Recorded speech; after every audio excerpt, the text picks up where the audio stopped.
예. 그 조직적으로 세월호 특별조사위원회 조사를 막았다. 네, 이런 의혹은 전에 있었는데요. 예. 이 의혹이 사실로 드러났습니다. 아휴, 진짜 이게 나라를 네, 그 이미 알고 있었던 거라 뭐 아니 그때도 그때는 의혹만 제기했죠. 네. 설마 그러면서도 그렇게 의혹 제기하면서 우리 의혹이 이게 사실이 아니길 바라잖아요. 사실. 그럼요. 솔직한 심정으로. 네, 사실이 아니길 바랬죠. 근데 의혹이 제기됐을 때도 화가 났고 이게 예. 사실로 드러나면 또 화가 나고 계속 네, 그 정도로 의혹 제기할 심각한 때 문제인데. 우리 의혹이 좀 사실이 아니길 바라면서 우리가 의혹 제기하는 우리가 나쁜 사람이 되기를 차라리 바라잖아요. 네. 네? 그렇죠. 좀 이거를 좀 자세하게 설명을 드리면 예. 그 12일 해양수산부가 발표한 그 세월호 관련 내부 조사 결과 2015년 11월 언론에 이미 보도된 바 있는 그 세월호 특조위 현안 대응 방안이라는 문건은 맞아요. 사실이라고 합니다. 이 문건에는 기억하실지 모르겠지만 그 박근혜 전 대통령의 7시간 의혹 등 구조 실패와 관련된 그 청와대에 대한 특조위 조사를 무력화해야 한다는 내용이 담겨 있었어요. 구체적으로 말씀드리면 그 특조위의 BH 조사와 관련해서 적극 대응하라. 이런 주문이 있었고요. 참사 당시 VIP 행적, 그러니까 박근혜의 행적은 조사 대상이 아니다 이렇게 규정을 해놨고요. 예. 그러니까 필요시 여당 추천 특조위원 전원 사퇴 의사 표명 이렇게 행동 지침까지 정해져 있었습니다. 그 해수부는 이번 내부 조사에서 당시 세월호 인양 추진단 직원들이 사용하던 그 업무용 메일에서 해당 문건을 발견을 했다고 해요. 예. 그리고 작성 과정에서 청와대와 메일을 주고받은 흔적도 발견을 했다고 합니다.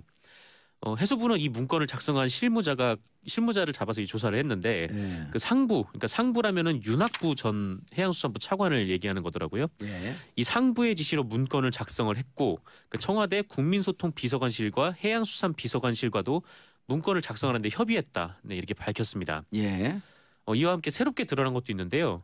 그 특조위 활동 시작과 관련된 내용입니다. 이게 특조위가 2015년 1월에 그 특별법이 시행이 되긴 했는데, 근데 당시 이제 뭐 정부라든지 뭐 여당, 보수 언론 이런 쪽에 이제 방해로 사무실도 예산도 직원도 없이 계속 끌고 나가다가 결국 2015년 8월에서야 그나마 이제 직원들이 좀 갖춰져서 사실상 시작을 했거든요. 예. 근데 그때 해수부는 이게 특별법 시행일이 1월 1일부터니까 1월 1일을 이제 시작 기한으로 봐야 된다.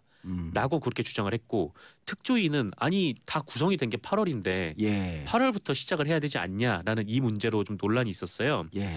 뭐 이렇게 해수부는 계속해서 이제 특별법 시행일이 1월 1일이다 이렇게 주장을 했는데 그 해수부와 이와 관련을 해서 로펌의 법률 자문을 받았었다고 합니다. 해수부가요. 네, 해수부가 법률 자문을 받았었는데 그 로펌에서는 당연히 8월부터가 시작이다 이렇게 유권 해석을 줬대요. 저기 로펌에 비싼 돈 주고 자문을 받고 네, 국민세금으로 자문을 견해를 받고 참고해서 내 마음대로 결정했다. 그렇죠. 그 견해를 왜 받는지 잘 모르겠는데. 그걸 이제 나중에 변명을 할 그 명분을 찾으려고. 네, 아니 변명을 한 명분을 찾으려면은 이게 로펌 자문 결과가 1월 1일부터 시작이다. 그러니까 1월 이렇게 나와야 1일부터 되는데. 당시 8월이라고 당신이 주장하는데 1월 1일이 될 수 있는 어거지 논리를 거기서 찾아봐야죠. 네. 또 어쨌건 로펌에서 이렇게 그건 아니다라고 했는데 해수부가 이게 밀어붙였다는 거죠. 네. 그 실제로 나중에 법원에서 판결이 나온 것도 아니 8월이 맞지 당연히 이렇게 판결이 나온 바가 있었잖아요. 판결이 나오면 뭐예요? 이미 상황 다 지나갔는데. 만시지탄이었죠. 예. 그래서 해수부는 결국 1년 활동의 최대 연장 기간이 뭐 어느 정도 딱 지났다면서 2016년 9월에 강제로 특조위 사무실 문을 닫아버렸었던 그랬던 적이 있었습니다. 왜 이럴까요, 진짜? 왜 이럴까요, 진짜? 네. 세월호 진상규명하는 게 그러니까 세월호 진상에는 아직도 뭔가 있는 것 같아요. 네, 그렇게 생각을 할 수밖에 없죠. 그러면 어떻게 이렇게 길을 쓰고 막 대통령이 7시간 반 그거를 밝히지 않기 위해서? 그렇게 그러니까요. 보기에는 너무 석연치가 않아요 아직도. 네, 뭐 문건에 나온 대로 뭐 VIP의 행적은 조사 대상이 아니다라는 것도 사실 말이 안 되잖아요. 그러니까 여러 가지 의혹이 있고 사실 뭐 해군 참모총장이 근처에 있던 구조함을 보내라고 2차례 지시를 했는데 그 구조함이 정작 못 갔잖아요. 뭐 그렇죠. 거기서 뭐 더 윗선이 뭐 맡고 있었다 뭐 이런 증언도 나오고 그러니까 이게 어떻게 된 일인지 그거를 알아봐야 되는데 그래야 이제 어떻게 뭐 책임자를 처벌을 하든 뭘 하든 그게 그 다음 아닙니까? 근데 대통령 바쁘니까 그 다른 사람들이 그런 거 좀 그 길을 쓰고 해야 되는데 청와대 계신 분들도 대통령은 대통령대로 역할을 하시고 또 이 부분에 대해서 이 부분대로 누가 해수부 장관도 김영춘 장관이 간 거 아닌가요? 이번 정부에서요? 예. 네, 김영춘 장관이 갔죠. 좀 그런 거 좀 진실을 좀 빨리 규명을 했으면 좋겠어요. 뭐 어쨌거나 뭐 기존 정부와는 다르게 해수부 자체에서 이렇게 내부 감사를 통해서 뭐 밝혀냈는데, 근데 아직까지는 좀 활동이 미진한 것 같다라는 언론 분석도 있기는 해요. 예. 네. 그러니까 일단 이렇게 뭐 그 어떤 공무원을 조사를 해서 이 문건을 딱 찾아냈으면은 이 문건을 지시를 한 사람을 또 잡아내서 그 사람에 대해서 조사를 하고 이렇게 버려야 되는데, 예. 네, 사실 뭐 해수부 입장에서는 뭐 수사권이 없으니까 이게 좀 어려움 난감한 면이 있겠습니다만, 그래도 조속하게 좀 진상을 좀 규명해야 될 것 같다는 생각이 듭니다. 밑에서 안 움직여요. 장관이 딱 가갖고 조직을 틀어지고, 네. 조직 그 강력한 카리스마로 조직을 틀어지고. 네. 왜냐하면 장관은 좀 이따 간다고 생각하면 밑에서 안 움직이면 국가장이 안 움직이면 끝이거든요. 그렇죠. 근데 이게 그런 기미가 또 보이는 게 오늘 또 경향신문에서 나온 보도가 있었습니다. 뭐가 있었어요? 이 뭐냐면은 그 세월호 참사 관련해서 또 조사 대상인 공무원들이 몇 명 있어요, 해수부에. 이 공무원들이 해외로 나갔거나 또 나가기 위해서 준비 중이다, 이런 경향신문 보도가 있었습니다. 이 사람들 정도 요직 차지하고 있을 거 아니에요. 일단 이번에 지금 나가려고 하는 사람은 지금은 이제 무보직 상태라고 해요. 왜 무보직 상태냐면은 지난달 22일부터 무보직 상태라고 하거든요. 이 해양수산부 고위공무원 A서기관인데 이 사람이 이제 아태경제사회이사회라는 곳에 이제 근무를 지원을 하기 위해서 해외 근무를 위한 면접을 앞두고 있다고 합니다. 그래서 이 준비 때문에 지금은 보직이 없는 상태로 놓여 있는 거예요. 살금원이 이제 정권 바뀌고 그랬으니까 조사 대상이 될까봐 해외로 나가겠다. 뭐 그렇게 의심을 할 수도 있죠. 네. 어디라고요? 아태경제사회이사회. 네. 어쨌든 뭐 그런 국제기구들이 좀 많으니까요. 그래서 이곳에 이제 근무를 하겠다고 지원을 한 겁니다. 우리 국가가 운영하는 건가요? 아니면 유엔에서 운영하는 건가요? 아니 뭐 유엔 기구는 아닌 것 같고 당연히 국가 기구도 아니고요. 네, 해외에서 지금 뭐 있는 어떤 단체인 것 같은데 이게 정확히 어디 소속인지는 저도 잘 모르겠고요. 다만 이 A서기관이라는 사람은 그 세월호 가족들로부터 문제 인물로 지적이 됐던 사람이거든요. 그 지난 10월 가족들이 발표를 했던 그 특조위 진상규명 방해 세력 명단에 따르면 그 이 사람은 세월호 인양을 지연시키고 선체를 훼손하고 미수습자 유실 방지망 부실 조치를 해서 인양을 방해한 의혹이 있다, 이렇게 비판을 받았던 사람입니다. 이 사람과 함께 그 참사 당시 상황 보고 총괄 책임자가 있었어요. 이 사람이 이제 비서기관인데 이 사람은 이미 해외에 파견이 돼서 근무 중이라고 합니다. 그 싱가포르에 있는 해적 퇴치 협정 정보공유센터라는 곳이 있다는데 여기 나가서 지금 근무 중이라고 하고요. 이 사람은 세월호 참사 감사 과정에서 또 한국 선급이라는 곳에서 금품을 수수한 사실이 드러나서 해외 여행도 막 가고 그랬었죠 그때. 한국 선급. 그렇죠. 그래서 선박 회사들이 모여서 만든. 네네. 그래서 2015년 1월에 정직 3개월의 중징계를 받았던 사람이에요. 근데 그럼 또 해외 근무는 또 허용이 된 거예요? 그렇죠. 이제 해외로 나갔다는 겁니다. 참. 그러니까 이 공무원 이런 이제 공무원 조직이라는 게 좀처럼 이제 바뀌지 않으니까. 네. 이게 이런 사람들 다 불러들여갖고 다 그 해고시켜야 돼요. 그러니까 이렇게 해외에 나간 사람들은, 그러니까 만약에 뭐 해적 퇴치 협정 정보공유센터에 나갔다라고 하면은 그쪽에서 이제 허가가 없으면은 들어오기가 어렵다고 해요. 근데 이제 뭐 하여튼 이거에 대해서는 뭐 국가에서 뭐 협조를 요청을 하든 아니면 뭐 새롭게 이번에 법이 통과되지 않았습니까? 그래서 사회적 참사 특별법이 통과가 돼서 이제 2기 특조위가 출범할 수도 있게 됐는데 이제 2기 특조위가 직접 해외로 나가서 조사를 하든 이렇게 좀 무조건 이제 이분들을 조사를 해야죠. 비서기관은 해적 퇴치가 아니라 지가 해적이네요. 네, 어쨌거나 좀 논란이 있던 인물이라 참 답답한 상황입니다. 나라 안팎으로 답답한 상황이네요. 자, 강정마을 구상권 소송 철회? 네, 그 정부는 이건 좀 반가운 소식 같은데요. 네, 그렇습니다. 그 정부는 12일 이낙연 총리 주재의 국무회의를 열어서요. 그 제주 강정마을 구상권 청구 소송을 취하한다는 내용이 담긴 그 법원의 강제 조정안을 받아들이기로 결정을 했습니다. 뭐 갈등 치유와 국민 통합을 위한 대승적 차원에서 조정안을 수용키로 했다라는 것이 정부 입장이고요. 그 해군은 지난해 3월에 그 강정마을 해군기지 공사를 방해를 했다면서 그 주민과 활동가 116명 그리고 5개 시민사회 단체에 대해서 총 34억 5천만 원의 구상금 청구 소송을 제기를 했었어요. 그러니까 하루 아침에 주민들은 터전도 뺏기고 34억이라는 거액의 돈을 물어내야 되는 상황에 놓였던 거죠.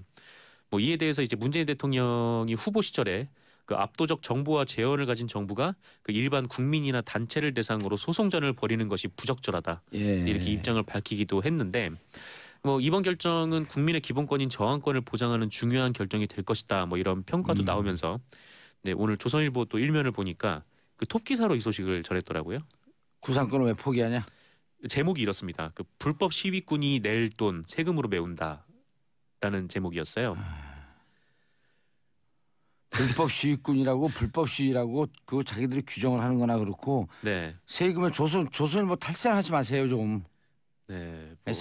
자기들 세금이나 제대로 따박따박 내라 그래. 근데 진짜 뭐랄까 하여튼 뭐 부자 마을 같은 곳에는 이런 일이 없잖아요. 예. 보통 뭐 이렇게 해군기구 국가 정책 사업으로 뭐 어떤 뭐 시책 같은 게 들어온다거나 하는 거는 보통 좀 가난한 마을에서 좀 많이 일어나는데 예. 이분들은 사실 저항을 아니면은 할 일이 없어요. 뭘 어떻게 할 수가 없어요. 거죠. 예.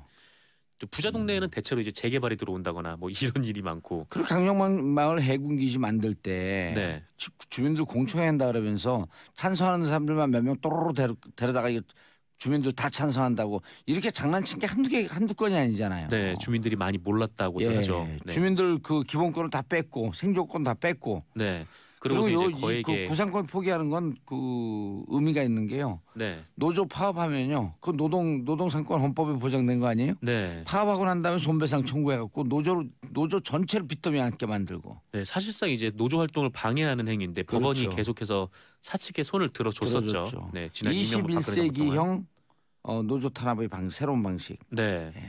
뭐 지금 뭐 쌍용차 노동자들이나 아니면 다른 많은 노동자들이 지금 그 손해배상을 안고 네 굉장히 괴로워하는 시간들을 좀 보내고 있는데 그런 게 적폐청산이에요. 그런 거 정리해 주는 게. 네, 좀 이 부분에 대해서는 좀 명확하게 좀 선을 좀 그었으면 좋겠습니다. 사법부에서요.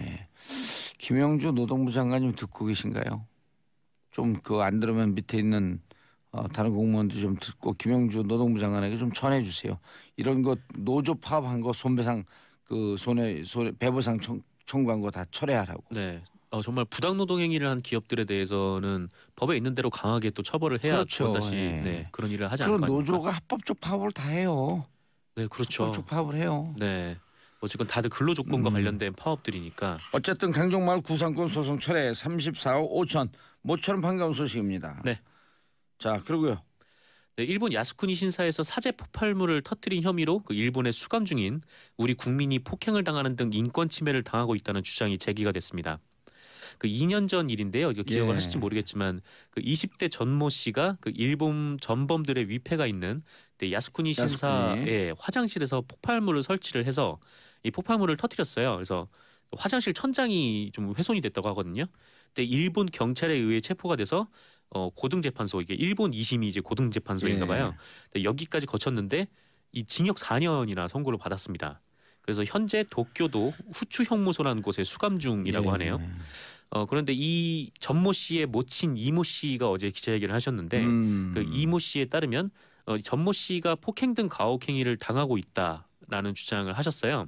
그 아드님이 이제 징벌방, 그 독방에서 밤에 잠을 자는데 그 일본 교도관이 욕설을 하면서 20cm 크기의 지네를 머리에 던졌다. 지네요? 예. 뭐 조센징이란 이런 얘기를 하면서 그렇게 지네를 머리에 던졌다라고 주장을 했고요. 이 아드님이 뭐 눈이 아프다고 하는데 그래서 이제 작업을 그러니까 교도소에서 작업 같은 걸 하잖아요.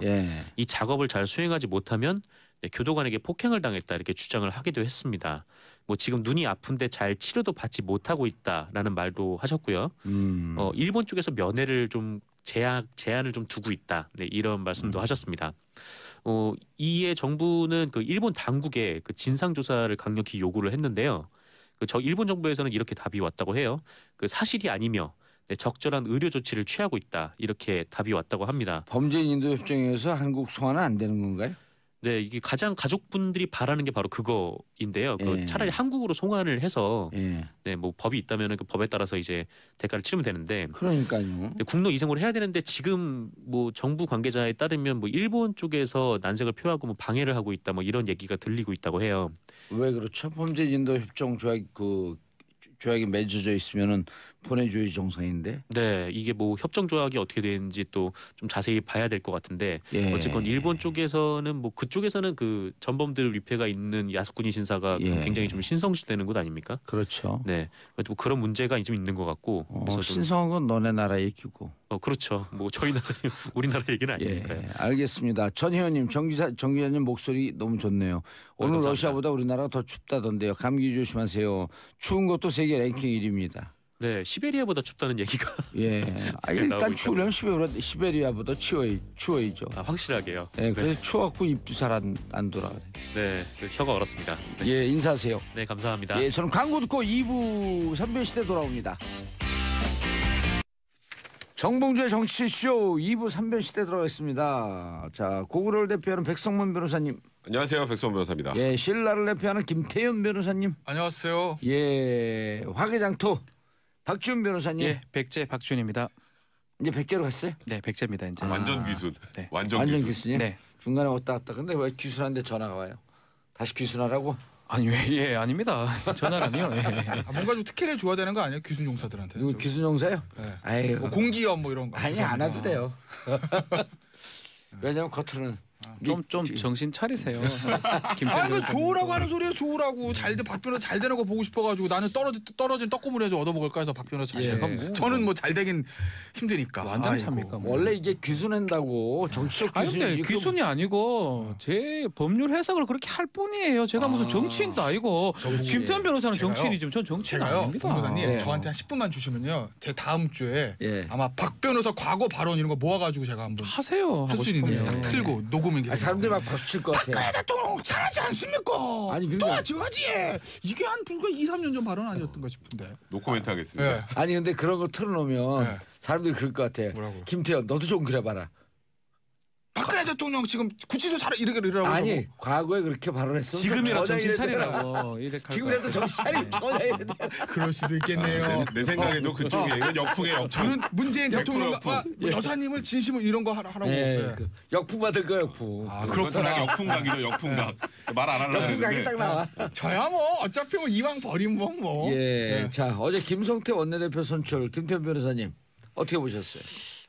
이 천만 원내대표- 다행이지 뭐 김태현 변호사 입장에서는 맞죠. 아니 뭐 다행이고 말고 뭐 내가 무슨 거기 다 지금 원래 뭐, 약간 전쟁 모드네. 예. 시작부터. 이게요 어제 후보들 제가 재밌는 후보 예. 골프와 말과 랩의 대결이 아니었습니까? 오. 무슨 말이게요?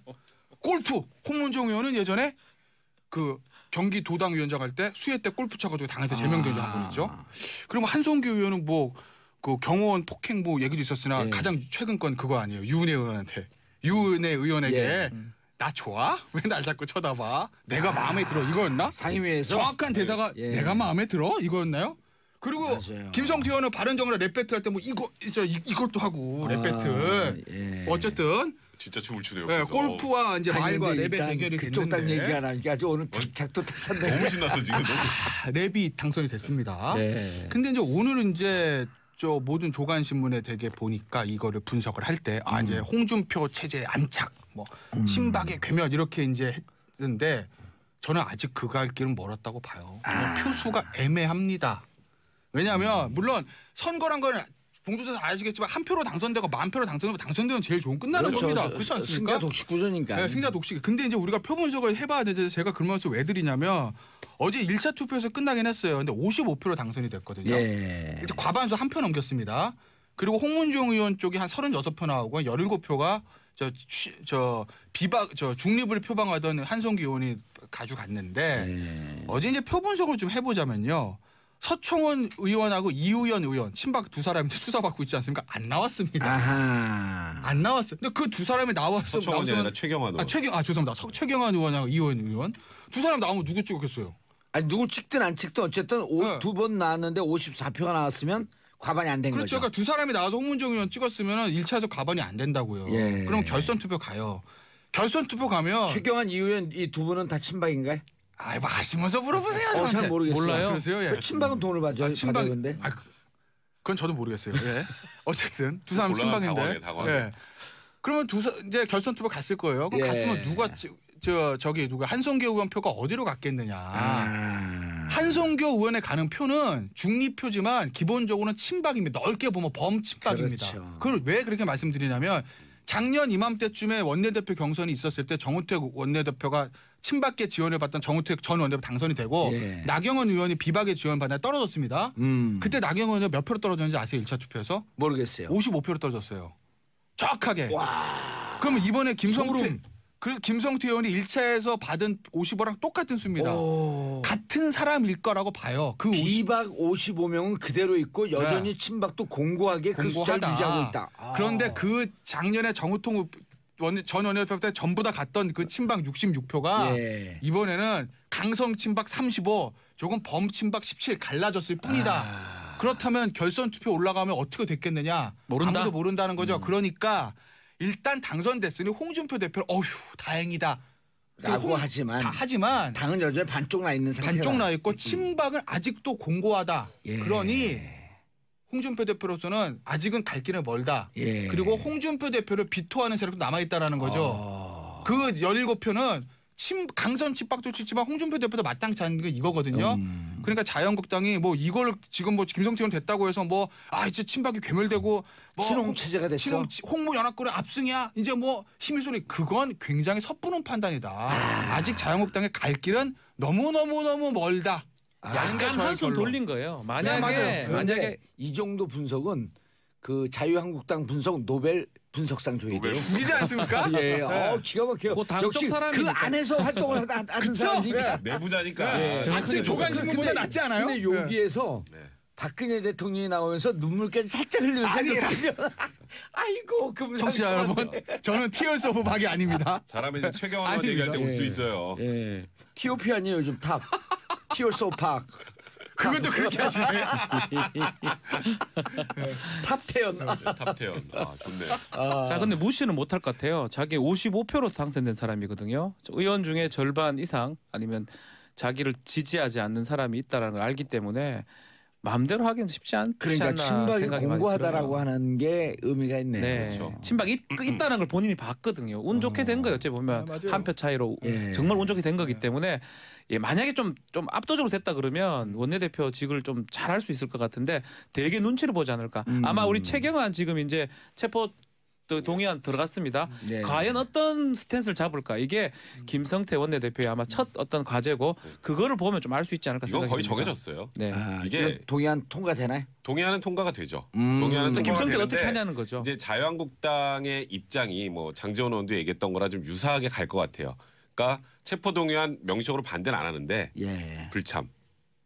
불참 네. 쪽으로. 네. 그럼 국민들한테 또 역풍을 맞을 근데 이제 텐데. 그걸 더 걱정하더라고요. 제가 보니까 참여를 했는데 예. 거기에서 체포동의안을 반대하는 표들이 막 나오면 그럼 자유한국당에서 내부에서 반대할 거 아니에요. 예. 아직도 정신 못 차렸는데 이게 더 오히려 부담스러우니 찬반표가 갈리잖아요. 그 안에서도. 예. 그러니까 아예 그냥 불참.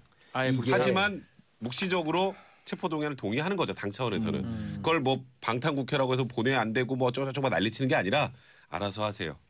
대신에 알아서 할 때 우리가 딴지는 안 거는데 우리는 들어가진 않겠습니다. 이쪽을 하는 게 사실 김성태 원내대표 입장에서도 제일 속편한 결정이 아닐까. 아니 뭐 그게 뭐 당론으로 우리 체포동의안 전부 찬성합니다 하기에는 좀 그렇고 아니 근데 체포동의안 반대하는 것도 좀 그렇고. 그러니까 각자 의원들의 그 독자적인 입법 기관이므로 네. 각자 소신에 맡기겠습니다. 라면서 들어가는 게 거기 들어갔다가 예를 들어서 한 50표 정도 이제 체포동의안 반대하는 게 예를 들어서 나왔다. 그거 자유한국당이죠 그게. 이제 그 모습을 보여주는 게 더 부담스러운 거예요. 그거 반대하는 게 예, 나은데. 그러니까 그냥 또 100% 이거는 찬성하게 되면 대구 가서 그렇죠. 돌팔매 맞고. 그러니까 아니 100% 찬성하면 야 그래도 같은 당 자유한국당 지지한 분들한테 박근혜 전 대통령 지지하고 TOP 같은 친구들 왜 그래요? 나 TOP 같은 친구들은 야 저 배신자들 이럴 거 아니에요 또. 그러니까 양쪽 입장을 고려하면 안 나간다. 그냥 안 나간다가 답이에요. 예, 그래서 그냥 안 그걸로 나간다. 결정하는 것 같아요. 박준 변호사님 예, 예. 그런데 이게 곧 이제 그 임시 그 회기가 끝나요. 그렇죠.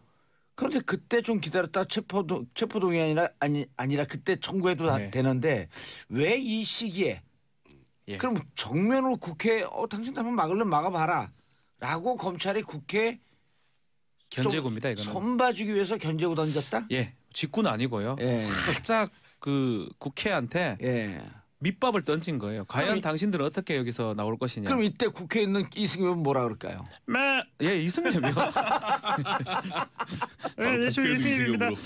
예, 제가 봤을 때는 뭐 이승엽하니 갑자기 제가 깜짝 놀랐는데 국회에서는 어떻게 처리하냐에 따라서 검찰과 관계도 정립이 되고요. 아마 자유한국당에 던지는 메시지가 아닐까 생각이 들어요. 또 그런 것도 있어요. 이게 저번에 원래 12월 9일 날 회의가 끝났어야 되는데 예. 죄송합니다. 임시국회 또 회의가 또 열리니까 계속 너무 늘어지잖아요. 근데 그래서 던진 거죠. 근데 23일 날 본회의가 예정돼 있는데 22일 날로 돼 아니, 있다. 네, 그러니까 근데 예. 본회의 예정돼서 그때 보고하고 하면 이게 잘못하면 이 회기 중간에 또 안 될 수도 있으니까 그래서 그 전에 이제 앞당겨서 본회의를 한번 열고 그리고 24시간에 72시간 내에 이제 동의안을 통과시키면 되니까 예. 일단 민주당하고 국민의당, 바른정당은 뭐 당연히 찬성하는 분이기 때문에 그렇죠. 뭐 체포동의안 통과는 그 문제 없이 될 것 같다는 생각이 그러니까 듭니다. 자유한국당한테 어떤 의사 지금 우리 백 변호사가 얘기한 검찰이 것처럼 자유한국당에 뭐 더 냈다고 안 돼요. 그게 아니고 정치적으로 생각하면 안 돼요. 기다렸다가 지금. 하면 되는 걸 왜 지금 하냐는 거는 그렇죠. 막 신속성 이것 때문에 하는 게 아니고 최경은 어차피 좀 있으면 구속 죄송합니다. 뭐 거의 갈 가능성이 높아 보이는데 굳이 체포 동의안 지금 원하는 거는 과연 자유한국당 또 김성태 원내대표 첫 출범이잖아요. 그러니까 어떤 반응을 할 것인가도 뭐 검찰이 정치적으로 따지는 게 아니고 그런 것들도 볼 수 있는 기회가 된다는 거죠. 오늘 뭐 봉도사님 역시 최고예요. 예. 정확한 가장 중요한 핵심 포인트를 그냥 질문으로 던져버리셨네. 저는 어제 아침에 검찰에서 영장을 딱 청구한다는 체포동의안. 체포동의안. 왜 지금이지? 음. 그것도 자유한국당 원내대표 경선 있는 날? 아. 왜 그럴까? 검찰은 의도한 것일까 의도하지 않을 것일까?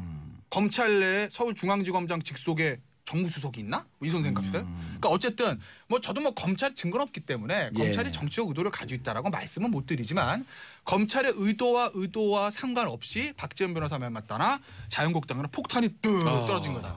그 폭탄의 뇌관은 어제 원내대표 경선 때 좀 터지고 이제 20일 좀 터지게 됐다라는 거죠. 예. 체포동의안 무조건 통과됩니다. 아하. 자유한국당 다 반대해도 정족수가 표 계산하면 그렇죠. 그렇게 돼. 이번 무조건. 예산안 똑같죠. 과반수면 됩니다. 되는 겁니다. 그런데 제가 왜 이 시점 말씀드리냐면 어차피 통과돼도 22일 날 본회의 보고가 23일이에요. 그럼 23일 24일거든요. 그때는 어차피 회기 끝납니다. 끝나고 그 다음 날 해도 되고. 그래도 해도 되는데 뭐 굳이 왜냐면 누구든지 그렇잖아요. 귀찮은 절차 거치기 얼마나 귀찮아요. 네. 서류를 써도 한 번 더 써야 되는데 그 귀찮은 걸 왜 지금 할까? 그렇지 않습니까? 그러니까. 그렇기 때문에 저는 뭐 검찰이 의도하든 의도하지 않든 자유한국당에 폭탄이 터졌다고 보고. 예. 왜냐면 그럼 구속- 가뜩이나 뒤숭숭하잖아요. 그렇잖아요. 최경환 구속영장 네. 청구 이후연 또 뭐 그래요. 돈이 예. 줄줄이 나와요. 그 예. 돈은 왜 돈이 필요해요? 자유한국당. 예전에 돈이요? 예. 지금 자유한국당도 돈 없죠. 뭐 당선 이사 간다던데 뭐. 예. 아니 그분들 받은 돈만 다 모아도 당사 사겠네. 아이고, 그분한테 과거에 받은 그럼 거예요. 그분들한테 물어봐야지 저한테 물어보시면. 요즘 말고 예. 과거에 받은 거잖아요. 그러니까 예전에 아니 그리고 자유한국당 이런 걸 한번 해보시면 어때요? 국민들에게 우리가 이제까지 돈 받은 정당이다. 과거에 차떼기 정당이었고 이제 반성하는 의미로 각자 받은 돈에 한 10% 정도 먹고 90% 다 모아서 이걸 국민들에게 그 복지 비용으로 쓰겠다. 그럼 어떨까요? 자백이 되잖아요. 그럼 알아서 하시고요. 어쨌든 예전에 뭐 그런 거 그러니까 뭐 적절한 비유인지 모르겠지만 예전에 에도막부 시대 때 후미에란 거 있었어요. 십자가 밟기. 예. 그러니까 그리스도교들한테 너 십자가 밟아. 십자가 밟으면은 너 그리스도교 아니라는 거 아니고 용서해주고 살려줄게. 안 밟으면은 근데 못 밟잖아요. 나 이거 하느님 밟으면 안 믿는데 되는데. 어떻게 밟아요? 비슷한 거라니까. 친박한테 과연 그렇죠. 최경환의 체포 네. 동의안에 찬성을 가짜를 할 거냐. 찍느냐. 그래서 안 들어올 거라고 하는 표 한 표. 저는 안 들어온다기보다 전 들어온다고 이제 봐요. 무기명 투표기 때문에 누군지 나타나지 않는다. 전체 표 계산하면 나오잖아요. 그렇죠. 다 나오죠. 나오기 때문에 전형적인 불참 아마 참 저기 뭐 김성태 원내대표는 저는 불참 쪽으로 갈 거라고 봐요. 예. 왜냐면 불참은 자유한국당 의원 중에서요. 네. 저는 찬성했습니다. 체포동의안 하면서 셀카 찍어갖고 올리는 사람들이 네. 생겨요. 그러니까 불참으로 해서 안 나타나고 근데 불참으로 하게 되면 정족수 확 낮아지잖아요. 사실 과반수도. 그러니까 우리는 빠지겠다. 알아서 다 하시라 이렇게 빠질 것 같은데 예. 저는 그래서는 안 된다고. 그러니까 이게 들어와서 찬성이든 반대든 개인 투표하는 게 맞다고 봅니다. 그게 솔직히 당연히 밝히는 게. 맞는데 이제 힌트를 장재원 의원이 장재원 지금 수석 대변인이죠. 예. 뒀던 게 이런 얘기를 했어요. 그 페이스북에 앞으로 자당 의원들, 자기당 의원들이 체포동의안이 국회로 올라오면 표결에 안 들어가는 걸 관례화하자. 아니 그거는 사실은 그거를 SNS에 올렸어요. 예. 그런데 그게 국민이 위임한 권리를 포기하는 거 아니에요? 그러니까 저도 그게 그러니까 제가 그게 맞다가 아니라 말대나고 그게. 그거를 올린 것이 지금 자유한국당 내부 기류라는 의미예요. 기류. 그래서 이게 들어가서 지금 말씀하셨던 것처럼 가서 본인 소신대로 동의안을 찬성을 하든 예. 반대하든 그걸 보여주는 게 어찌 보면 국회의원의 의무인데 예. 지금 자한당 입장에서 보면 그렇게 했다가 생길 또 내분 또 국민들의 시선 이런 것들이 부담스럽기 때문에 그게 더 부담스럽다는 거예요.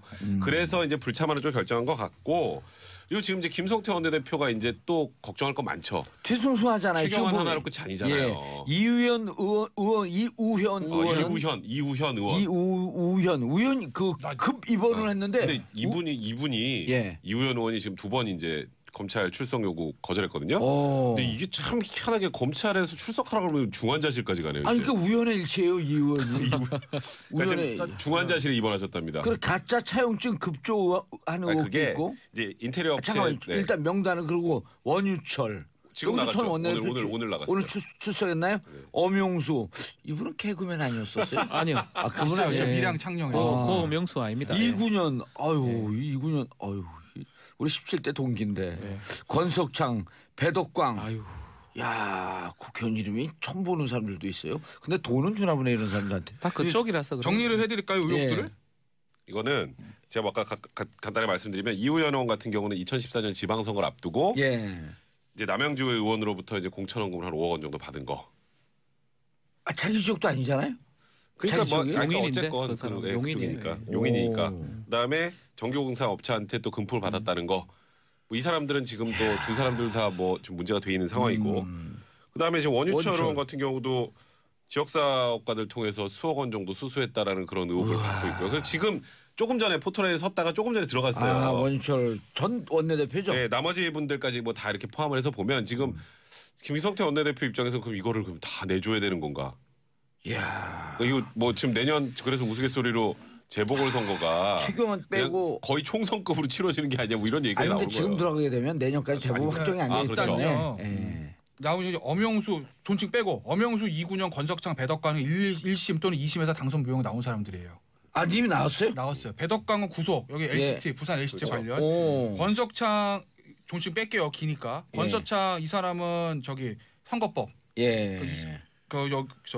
그다음에 이군현 저 의원은 여기는 이제 아마 보좌진한테 그 네, 맞아요. 월급 돌려받은 맞아요. 이분. 예. 그래서 아마 1, 2심까지 당선 무효에 나온 상태고 원유철은 조사 단계고 이 의원은 조사 단계죠.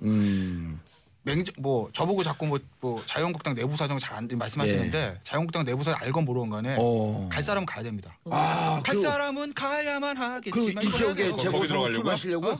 그러니까 하든 안 하든. 예. 동시에 나오네. 예. 좋은 지역이 많아요. 아니, 네, 여기 어쨌든. 대부분 저 좋은 경상 지역입니다. PK 지역이에요. PK 지역입니다. 예. 어쨌든 그래서 쉽지 않아요. 갈 사람은 가야 됩니다.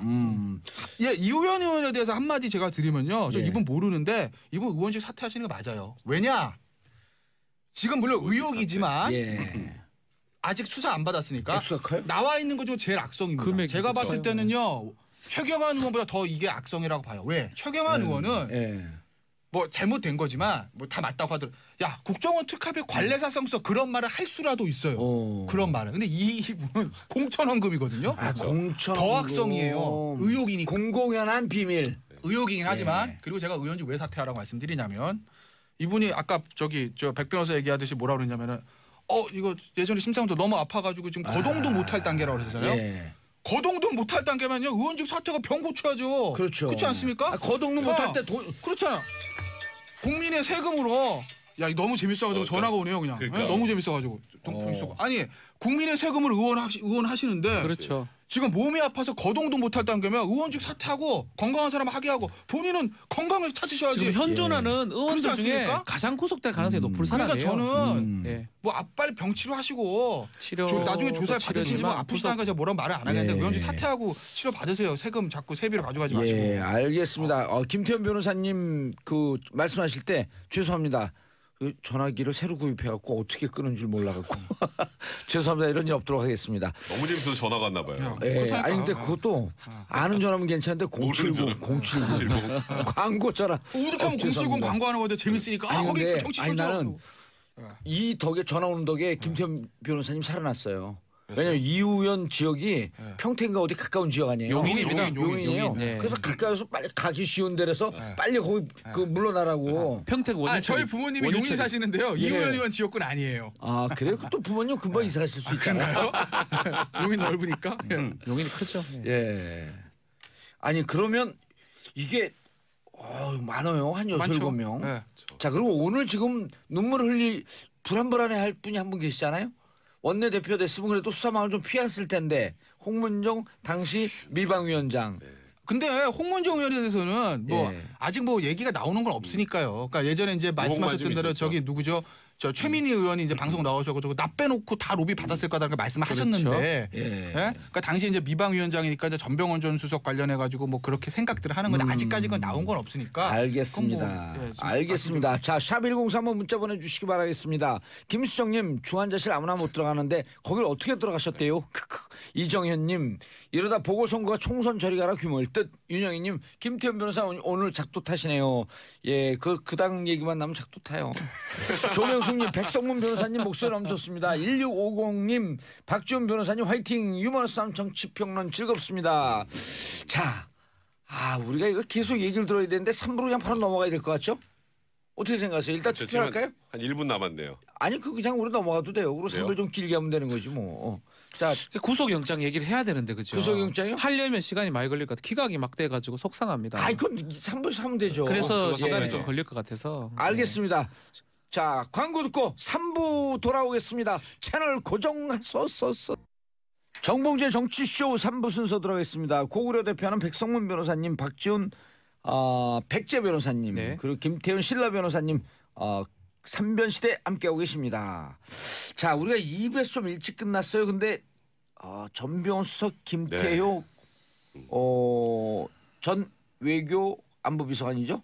그렇죠. 김태효 이거 읽을 대외 뻔했어. 전략비서. 이거 읽을 뻔했어. 네. 큰일 날 뻔했습니다. 자, 이분들 둘 다 기각됐어요. 어떻게 보세요? 확실히 저번에 김관진 전 국방부 장관을 구속적부심 통해서 이제 석방을 시켰지 않습니까? 그 이후로 기류가 좀 틀려졌다 조금 그랬잖아요. 틀려진 것 같아요. 그 뒤로 확실히 법원에서 영장을 내는데 좀 주저하고 예를 들어서 전병헌 수석 같은 경우에는 저번에 이제 그 롯데홈쇼핑으로부터 돈을 받았다는 예. 걸로 영장을 쳤다가 기각이 되니까 검찰이 절치부심을 해서 바로 GS 홈쇼핑 압수수색했죠. 예. 그리고 또 이제 올해 7월 28일 정무수석 하고 있는 도중에도 e스포츠협회에서 주관하는 PC방 지원 사업에 20억을 신규 예산에 편성해라. 이건 직권남용입니다. 이 부분까지 추가를 해서 예. 영장을 청구를 했는데 근데 되게 묘하게 기각을 했어요. 저 이거 보니까. 어허. 뭐냐면요. 그러니까 지금 보좌관들이 했다라는 부분에 대해서 전병헌 수석은 억울하다는 입장이죠. 예. 그래서 약간의 다툼의 여지가 있다. 의심은 되나 이런 표현이 있어요. 의심은 되나 다툼의 여지가 있다. 그리고 또 하나 객관적 증거 많이 수집이 돼 있고 핵심 관련자가 다 구속이 돼 있다. 핵심 관련자가 구속되면 여기도 구속돼야죠. 우두머니 당연히 구속이죠. 이게 제일 코미디예요. 핵심 관련자가 구속돼 있으니까 이 사람은 구속 안 시켜도 된다. 이건 좀 이해가 안 돼요. 이럴 때 우리가 맨날 얘기하는 게 율사들이 법조인들이 예를 드는 게 조폭 논리 아니에요. 그렇죠. 행동대원도 다 구속됐는데 관련자들 다 그러니까. 구속되어 있으므로 보수는 구속시키면 안 된다? 그러니까 이게 그 마지막 부분이 저는 좀 이상했고 예. 그렇게 해서 이제 전병헌 수석은 기각이 됐죠. 김태현 전 비서관 같은 경우에는 김관진 전 국방장관이 김태현 전 비서관이요? 김태효. 김태현으로 나 들리시죠? 여기 깜짝 놀랐는데 여기 못 앉아 있잖아요. 구속된 앉아 줄 있겠구나. 알고. 지금 기각됐으니까. 그렇죠. 근데 이제 김태현 비서관 같은 경우는 김관진 국방부 장관이 구속적부심에 풀려나는 거랑 똑같습니다. 내용이. 범죄 성립 여부에 다툼이 있다. 원래 역할이 그런 어느 거 정도인지. 판단하면 안 되는 거 아니에요? 그러니까 이게 그 판단해도 아니까 되는 거예요? 이게 김관진 전 국방부 장관, 임관빈 실장 다 적부심 통해서 풀려났잖아요. 예. 그것과 한 궤를 이루는 지금 범죄 사실에 관련된 내용이거든요. 그러니까 그 사람들에 대한 지금 혐의도 불투명하다라고 지금 법원에서 적부심에서 본 건데 이 중간 소위 말하면 연락책이죠. 김관진 장관과 이명박 전 대통령의 연락책이 사실 김태호 전 비서관이거든요. 예. 그럼 김관진 장관의 혐의가 불투명한데 연락책이 무슨 혐의가 있겠어요. 이제 그러다 보니 구속적부심에서 김관진 장관을 풀어줬던 거하고 궤를 같이 해서 결국 영장이 기각된 겁니다. 그러니까 취지를 봤을 때는 무죄라는 거예요. 제가 봤을 근데 때는. 그런 걸 영장 전담판 그러니까요. 있냐는 그게 거예요. 이해가 안 돼요. 저는 사실은 이 지금 기재도 말이 안 맞아요. 객관적으로 입증이 됐는데 다툴 여지가 있다. 이게 무슨 말이에요? 말도 안 두 개가 병립할 수 없는 내용을 기재를 같이 해놨고 전병헌 수석 같은 경우도 예. 말이 안 되고 사실 검찰에서 범죄가 안 되는 걸 만들어 왔다는 예, 그런 일단 뉘앙스거든요. 간단하게 전병헌 먼저 보고 예, 전병헌 같은 예. 경우는 지금 저는 그 기재 자체가 객관적 증거 자료가 대체로 수집됐다고 예. 하면서 또 이 다툼의 여지가 있다라는 거거든요. 이 두 가지 말 자체를 같이 쓰기가 어려워요. 다툼의 여지가 있다 그러면 증거가 없다고 없다. 하는 게 아하. 맞고요. 증거가 있다 그러면 다툼의 여지가 없는 거거든요, 사실은. 그러니까 그 두 가지를 같이 썼다라는 거는 저는 뭐 판사가 씀에 있어서 뭐 그 기재가 중요한 건 아니지만 그 기재를 하면서 국민들이 납득하기는 어렵다라는 거예요. 구속영장을 발부를 하든지 아니면 뭐 증거인멸 우려가 없다 이래 하든지 해야 되는데 이 두 가지를 같이 병립해서 쓴다는 것 자체가 저는 사실 이해가 좀 아니 어렵습니다. 불구속 수사 원칙이긴 하지만 도주 증거 그렇죠. 인멸의 우려 그다음에 다 풀어줘야죠. 중대성 그렇죠. 요거만 보고 평가해야 되는 거 아니에요? 그렇죠. 만약에 이 사건을 재판에 갔을 때 예. 과연 중대성이 그 부분입니다. 실형의 가능성이 있느냐가 첫 번째고요. 예. 그게 아니라면 지금 증거 인멸이나 도주 우려가 있느냐를 봐야 되는데 실형의 가능성이 있으면 도주 우려가 있다고 보는 건 일반적으로. 아하. 그러니까 지금 이 사건을 기재한 걸 봤을 때는 저는 무죄가 아닌가 이런 취지로 쓴 것 같아요. 그러면서 또 객관적 증거는 또 있다. 이게 저는 사실 이해가 안 됩니다. 아니 그다음 예. 이런 얘기도 하잖아요. 검찰이 충분히 범죄 소명이 됐다. 그래서 구속 사유가 된다. 이렇게 평가할 때도 있는데 여기서 이렇게 너무 깊게 쑥 들어간 거 아니에요? 저는 지난번에도 제가 한번 말씀드렸는데 법원의 기류가 좀 바뀌는 것 같아요. 그러니까 좀 나눠서 말씀을 드리면 김태효 저 기획관은 애초 나올 수가 없는 영장이 이 영장은. 왜 그러냐면은 보세요. 또 악플 올라오는 건지 모르겠네요. 예. 아니, 저야 뭐 이왕 버린 뭐. 정확히 보시는 게 중요한 김태효 거니까. 비서관 같은 경우에 저거 박지민 비서 내 얘기가 틀렸으면 정중해줘. 왜냐면 저기가 군형법 전문가니까. 아니 왜냐면 난 군형법을 저는 다뤄본 적이 없잖아요. 예. 군형법상 정치관여 금지거든요. 예. 근데 군형법은 기본적으로 군인이었던 사람한테 적용되는 거잖아요. 이 민간인이잖아요, 이 사람. 그렇죠. 그렇죠. 그러면 다른 사람과 군인들과 공범 관계를 공모관계 엮는 거예요. 공무관계. 그 공범이 누구겠어요? 김관진 실장. 근데 김관진 실장 당시 국방부 장관이니까 민간인입니다, 사실. 그다음에 임관빈 정책실장 현역 군인 이 사람들이거든요. 예. 근데 그 사람들이 다 범죄 혐의에 대해서 의문이 있다가 영장이 안 나왔는데 이 나왔다. 어쨌든요.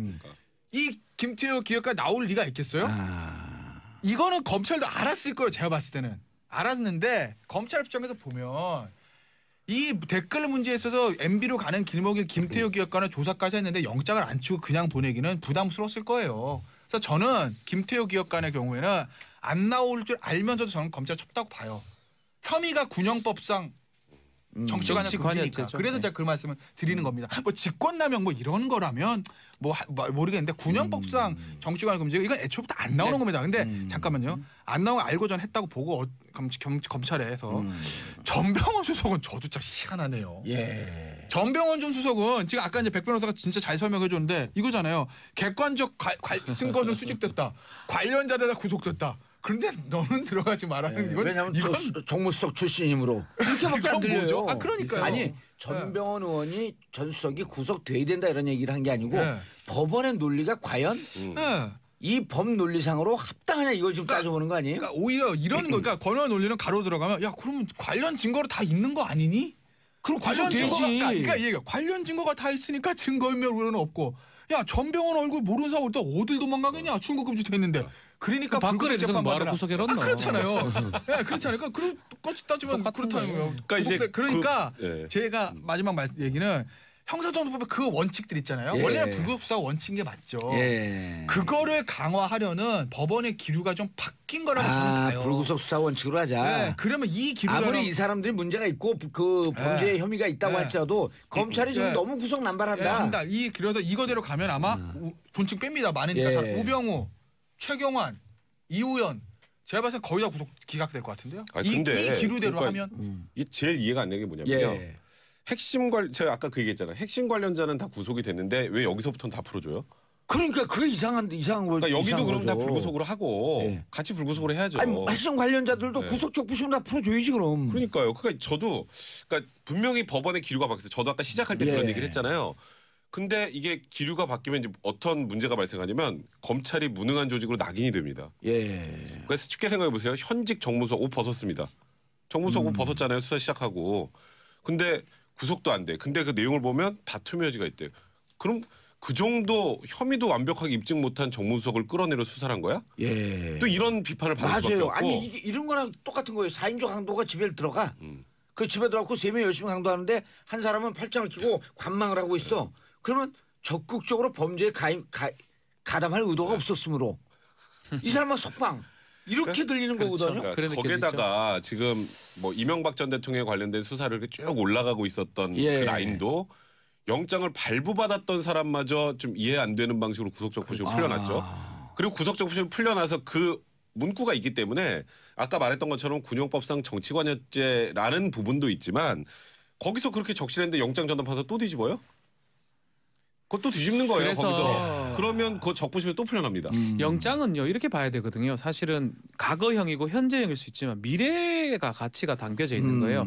이 사람을 구속함으로써 또 어떤 수사를 할 수 있냐를 영장 판사 그걸 봐줘야 돼요. 저도 뭐 영장을 많이 내줬지만 약간 수사가 미흡한데 미흡하더라도 그 증거가 수사를 좀 더 하면 증거가 모일 거라고 예상이 되면 아하. 그게 범죄의 중대성이고 아하. 상당성이거든요. 그러니까 그런 것들을 판사가 저는 신광열 수석부장이 기각한 그 구속 적부심 받아들인 이후로 다 바뀌는 것 같아요.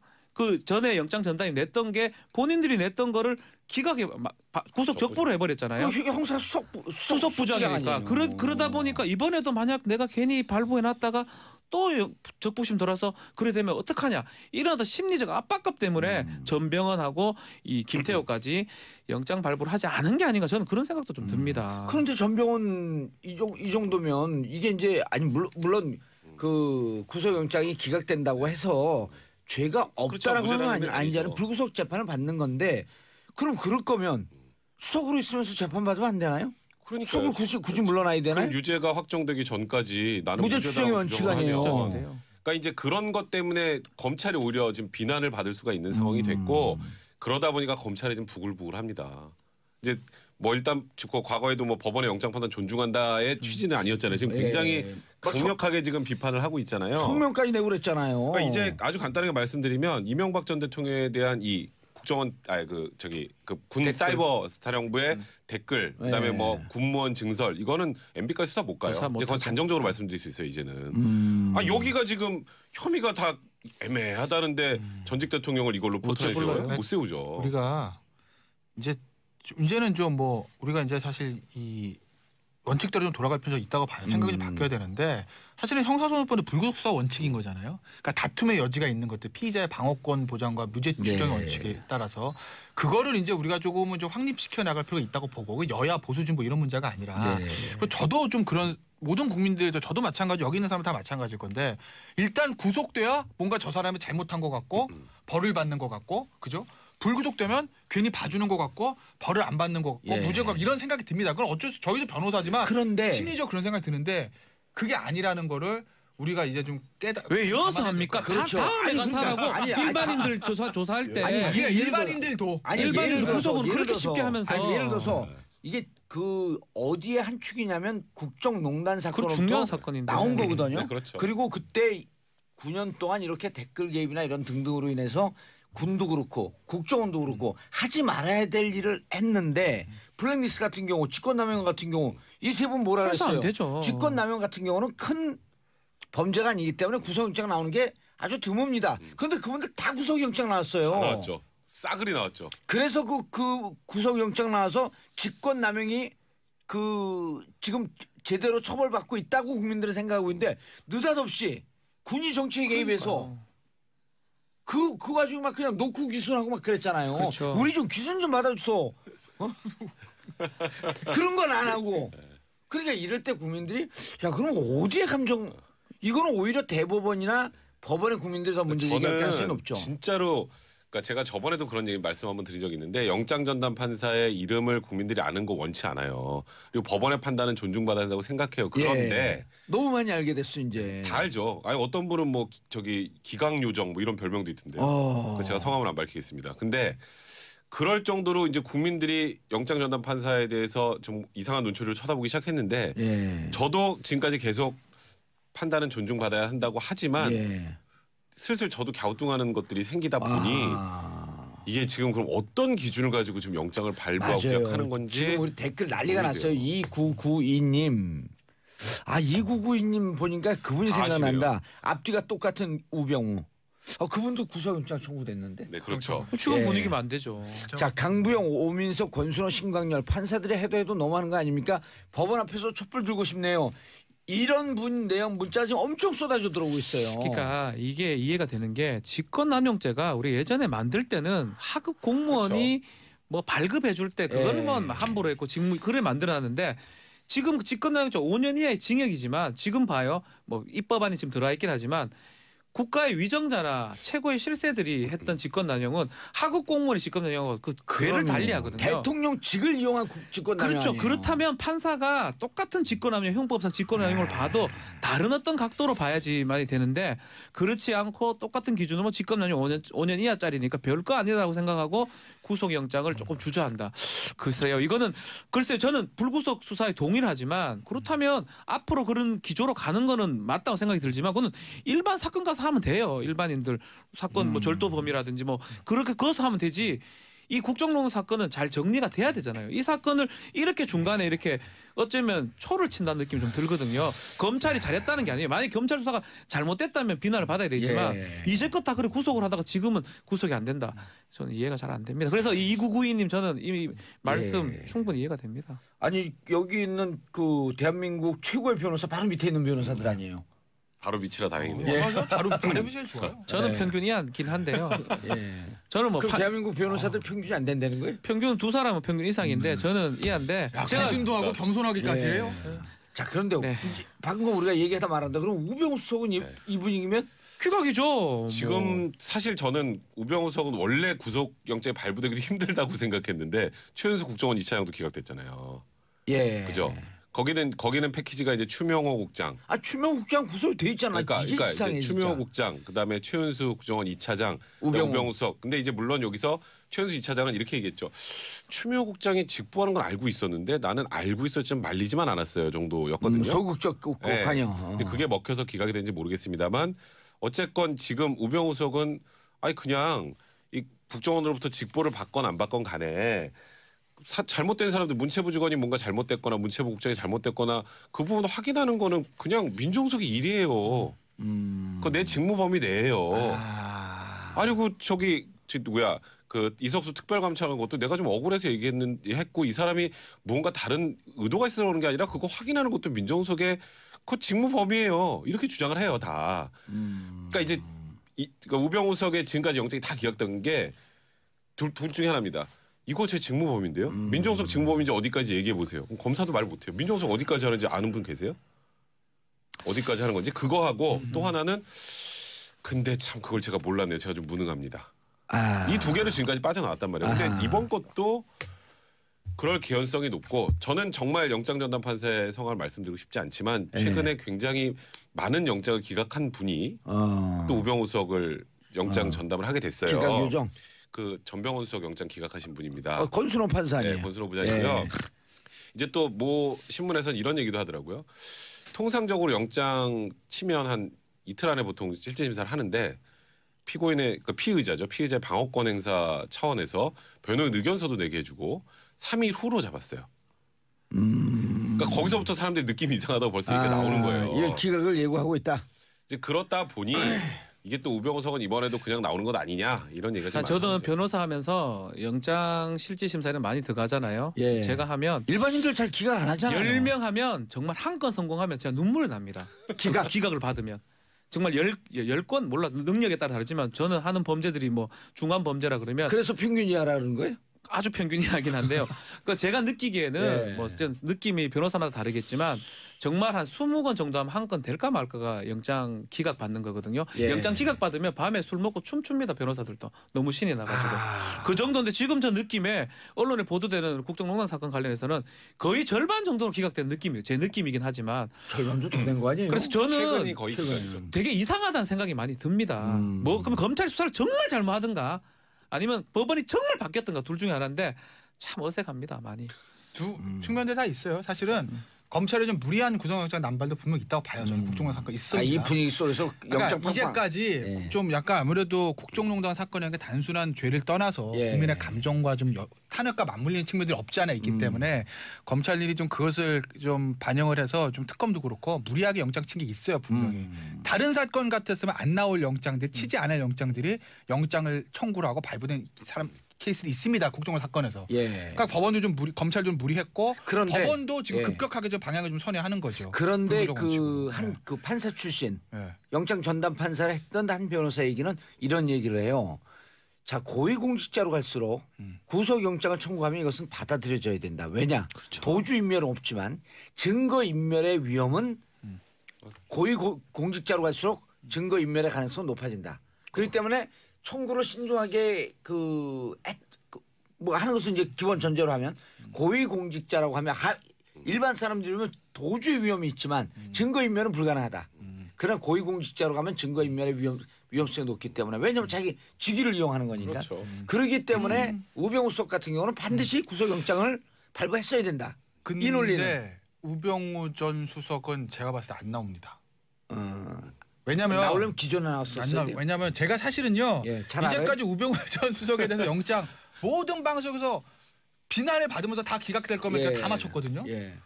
근데 제가 사실 어저께만 해도 이 다른 방송 나가서 잘 모르겠다고 그랬어요. 아. 그러니까 그 진행자가 놀라더라고 저를 보고. 또 맨날 기각을 하더니 오늘 왜 잘 모르겠다고 그러냐? 근데 그게 어제 버전 조선 TV였었어요? 아니요. 보도 전문 채널. 어쨌든. 어제. 근데 제가 어제 왜 그랬냐면 이 아까 이제 백 변호사도 얘기했는데 그 추명호 전 국장과 우병우 전 수석이 직보한 부분이 있으니까 예. 그 부분에서 검찰이 이번에도 확실한 게 잡지 않았을까? 자신 있지 않을까? 그래서 제가 기각될 거라고 확답은 못합니다 이렇게 말씀을 드렸는데 예. 제가 오늘 진술 바꿔서 기각이면 100% 말씀드리잖아요. 이유 두 가지입니다. 하나는 법원의 기록이 완전히 바뀐 것 같아요. 저는 완전히 완전히 불구속 수사 원칙으로 한다. 예. 그러니까 이제 아까 이제 뭐예요, 이게? 오늘 우병우 전 수석의 영장 전담 부장이 판사가 전병헌 수석 기각시킨 사람이잖아요. 그러니까 그 사람의 성향을 봤을 때 전병헌 전 수석도 기각이 됐기 때문에 그 예. 논리로 우병우 전 수석도 저는 기각 100%라고 보고 그리고 또 하나 근본적인 문제인데 아니, 이건 그분이 들을 수 있기 때문에 네. 50%를 좀 낮춰주시죠. 누구요? 권순정 부장판사 좀 듣고 어쨌든 있을 수 있어요. 50% 어쨌든 예. 이거 듣고, 어제 예. 기각시키고 할 일 없어 놀고 있을 수 우병우 있어. 전 수석의 근본적인 문제인데 저도 예. 이건 사실 답을 모르겠어요. 저도 궁금해요. 그러니까 아까 백 변호사 정확히 지적을 한 건데 과연 이게 범죄가 맞나? 제가 아니란 말씀은 아닙니다. 예. 저도 잘 몰라서 말씀드리는 거예요. 저는 그래도 우병우 전 수석은 정말 판결을 보고 싶어요. 왜냐하면 예전에 무슨 일이 있었냐면 백 변호사 했던 거 얘기하고는 비슷한 건데 특검 처음에 막 할 때 그때 누구죠? 그 대변인? 성함이 갑자기 생각나. 이규철 그 특검보가 막 브리핑하잖아요. 예. 그때 우병우 전 수석 처음 소환할 때 그날 오후 2시 브리핑에서 기자들이 뭐라고 묻냐면 백 변호사 똑같은 질문을 해요. 아니 근데 이거 뭐 사찰하고 뭐 감찰하고 이런 게 뭐 민정수석 법이 아닙니까? 본연의 임무인데 그걸 어떻게 하시겠어요?라고 궁금해서 묻는 예. 거예요. 그러니까 이규철 특검보가 딱 대답을 못해요 거기서. 아니 뭐 그런 점도 없지 않아 있지만 그 과정에서 불법적인 측면이 있을 수도 있고 권한을 많이 남용했을 수도 이렇게 얘기를 한다는 것이거든요. 그러니까 검찰도 그게 애매한 거예요. 이게 만약에 경제수석이면 빼도 박도 못하는데 민정수석 아마 우병우 수석 그렇게 쓰고 들어가가지고 딱 이러고 앉아가지고 민정은 내가 무슨 미행하라고 그런 것도 아니고. 아니 이석수 도감청한 건 분명한 거 아니에요? 그러니까 이거는. 이렇게 자기 얘기할 일에 거고요. 대해서 하는 이렇게 얘기할 거잖아요. 거라면 내가 도청하라는 것도 아니고 예. 뭐 미행하라는 것도 아니고 야 그 사람 문제 있어가지고 알아봐. 이거 민정이 그게 못해? 조폭의 논리라는 거 이렇게 아니에요? 얘기할 거라고 예. 분명히 이렇게 얘기했을 거고. 그렇게 해서 기각이 되어 왔으니까. 추명호 수석도 그냥 알아보라고 지시를 했지 불법 도감청하세요. 그렇게 얘기 안 해. 이렇게 진술했을 거예요. 그래서 잠깐 우병우 전 수석 과연 이게 유죄가 맞을까 좀 궁금한 그런데 거예요. 질문이 그러면 그 세 라인에서 최윤수, 우병우, 최윤수, 추명호 이 3라인 아니에요? 여기서 우리 그 검찰은 불법을 자행했다 이렇게 보고 있는데 제일 말단은 구속시켜. 갖고 말이 안 때려고 된다는 거예요. 그게 말이 안 된다는 때려보신 거예요. 그게 말단은 구속 추명호만 잡아놓고. 지시한 침이 다 나오네. 그러니까 이거니까 그러니까 제가 우병우 두분 궁금해서 그런 거 예. 부정하는 것 싶은데. 같은데 추명호 전 수석은 추명호 전 비서관 실제로 실행한 예. 사람이잖아요. 쫓아다니고 이거 자체가 불법이잖아요. 예. 근데 우병우 전 수석은 야 내가 언제 쫓아가고 미행하라고 했냐? 나는 민정수석으로서 알아봐라고 했을 뿐이야. 그러니까 이렇게 얘기했을 거라는 그러니까 거예요. 아니 이게- 그러니까 이게 조폭이 지금- 이러잖아. 두목이 이러잖아요. 야 쟤들 요즘 왜 이렇게 버릇이 나쁘냐? 이게 바로 근데 그 지시한 거 아니에요? 그게 이게 제일 큰 문제가 뭐냐면 제가 김태현 변호사 지금 우병우 수석을 두둔하는 건 아니에요. 네. 그러니까 제가 아까 얘기했던 것도 우병우 수석을 지금까지 수도 없이 온 국민이 구속시켜야 된다라고 하는 우병우 수석이 계속 구속이 안 된 이유가 민정수석이기 때문이에요. 그게 참 이게 그러니까 예를 들어서 구체적으로 그 지시를 했는지는 아무도 입증 못합니다. 지금 민정수석 아니니까 지금 구속시키면 되잖아 이제. 그러니까 민정수석 시절에 있었던 예. 범죄를 가지고 이제 문제 삼는 거예요. 그러니까 송정근님 법원 정상화를 위한 제2촛불 집회 추진해야 합니다. 케빈님 보통 사람들은 아주 사소한 걸로 구속되는 사람들이 부지기수인데 판사는 사람들이 눈치나 보고 소신 없네요. 자, 세 분 예. 하고 싶은 얘기 아유 있어요? 법리를 만들어야죠. 그래 검사가 네. 집권당이 법리를 만들어라고 검사 준 거 아닙니까? 검사 알겠습니다. 공청 잘 적고 알겠습니다. 자, 세 분. 만들어내야죠. 근데 왜 벌써 끝내라 그래? 세 분 인사하시고요. 네, 네, 감사합니다. 고맙습니다. 예. 자, 저는 광고 듣고 4부 알쓸 경제로 돌아오겠습니다. 채널 고정하소서. 정봉재 정치쇼 4부 순서 들어가겠습니다. 자, 함께 하실 분 알쓸 경제 알아두면 쓸데있는 경제 뉴스 정철진 경제평론가님 자리하셨습니다. 네, 안녕하십니까? 예, 네. 권애리 SBS 보도국 기자 자리하셨습니다. 안녕하세요. 반가. 반갑습니다. 반갑습니다. 예. 자, 정철진 평론가님. 네. 첫 번째 준비한 소식? 김영란법 개정. 과연 우리의 농축수산 농가를 예. 살릴 수 있을까? 농축산 농가를 살릴 수 있을까? 자, 이게 라는 무슨 주제입니다. 얘기인가라고 하는 분들이 계실 테니까 먼저 김영란법 개정 그렇죠. 어떻게 된다? 일단 이게 약간은 긴데요. 우리 김영란법이라는 게 청탁금지법이잖아요. 청탁금지법. 예, 공무를 네. 수행하는 분들에게는 청탁을 하지 말아라. 네. 그럼에도 불구하고 우리의 그러니까 인생 아닙니까? 직무 연관성이 있더라도 밥은 먹어야 되잖아요. 아하. 또 어머님이 돌아가시면 또 가봐야 되니까 예외 규정을 하나 뒀는데 예. 그게 바로 3, 5, 10 규정입니다. 3, 5, 10. 예, 식사는 3만 원, 선물은 5만 원. 경조사비 10만 원인데 예. 이게 이제 2주 전, 3주 전에 개정해야 된다는 움직임 속에 국민권익위가 한번 회의를 경론 끝에 하다가 예. 부결을 시켰어요. 법 개정인가 시행령 개정. 시행령 개정이기 때문에 국회를 안 가도 됩니다. 아하. 근데 권익위는 부결을 시켰는데 어제 예. 정부에서 전격 개정을 단행을 해서요. 그 개정의 핵심 내용을 보면 3, 5, 10 있지 않습니까? 예. 그중에 중간 선물 5만 원 같은 경우에 예. 이것을 10만 원으로 올렸고 여기에 부분은 이제 좀 약간 몇 가지 조건이 필요합니다. 예. 그거 올렸고 나중에 우리가 3, 5, 10에서 경조사비 10만 원 같은 경우에는 5만 원으로 낮추는 3, 5, 10이 앞뒤 순서를 바꿔버렸네요. 앞뒤 순서를 바뀌었습니다. 왜냐하면 그 뒤에 있는 10만 원 같은 경우에는 참 지적이 많았던 게 이제 10만 원으로 규정하니까 다 10만 원 내야 돼요. 언젠가부터 이제 10만 원에서 출발을 했거든요. 오. 제 기억으로는 이 7만 원이 한때 좀 있었었어요. 근데 7만 원이 싹 사라지고 우리는 홀수문화니까. 아, 저는 5만 5천 원 내요. 리얼? 진짜로요? 예, 예, 부가세 별도. 그래서 이 10만 원은 이제 5만 원으로 낮췄다. 그 대신 예. 화환은 그러니까 5만 원 안 하고 화환할 예. 경우엔 10만 원까지 가능하다라는 게 어제 개정안의 핵심이었습니다. 그래서 농축수산 그다음에 화해 화해도 그렇죠. 농가들. 왜냐하면 이제 10만 원 풀어줬기 때문에. 거기 근데 농가니까 화해 농가. 근데 화해는 그렇게 좋아하지는 않죠. 왜냐면은 화환 같은 경우는 13만 원인데. 그러니까 화환 같은 경우에 이렇게 했으면 더 좋았을 때 가령 5만 원을 허락하고 뭐 화해는 뭐 화환은 무조건 가능하다. 뭐 그렇죠. 이렇게 화환이 100만 원짜리는 없잖아요. 그랬을 텐데 이제 그런 식으로 이제 조항이 됐습니다. 아하. 그러면 그 예. 농축수산물 10만 원인데 그 사실 섞일 수 있잖아요. 그래서 물건이 사실 이게 딱 농축수산물이다라는 게 딱 예. 확실하지 않을 수가 있잖아요. 그래서 일단 앞으로는 50% 이상 농축수산물이 포함이 돼야 돼요. 10만 원짜리까지 되려면. 그러면 그걸 누가 정해주느냐? 그거는 모모가 들어가서 이거는 농축수산물이 50% 이상의 선물이다라고 앞으로는 포장에 다 쓰여지게 돼요. 오. 그래서 이거는 행정비용 좀 더 많아지겠는데 그걸 누가 써요? 쓰기는? 그러니까 만들 때도 제품 만드는 되죠. 쪽에서 네. 만드는 이러이러해서 제조업소에서. 우리는 10만 원까지 가능한 제품이다라는 거를 본인이 그 뭐 구성 성분이라고 해야 되나 이런 걸 해가지고 이제 아니 본인이 양심 기록을 하려는 거죠. 쉽게 얘기하면. 그렇죠. 근데 이제 누가 봐도 어쨌든 그렇죠. 50%가 넘도록 예. 돼야 되는 거죠. 네. 한우가 80% 포함이 됐다. 예. 그러면서 한 99,900원.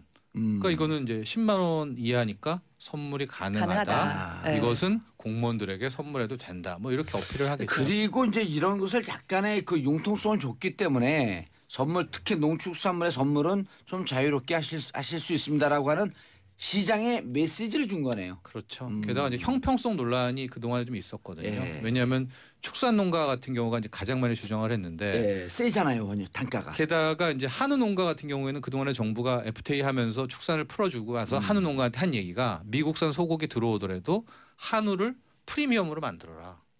그러니까 품질을 개선하고 가격을 올려서 그 마진으로 살아가면 되지 않느냐 해서 한우가 이제 했다는 거예요.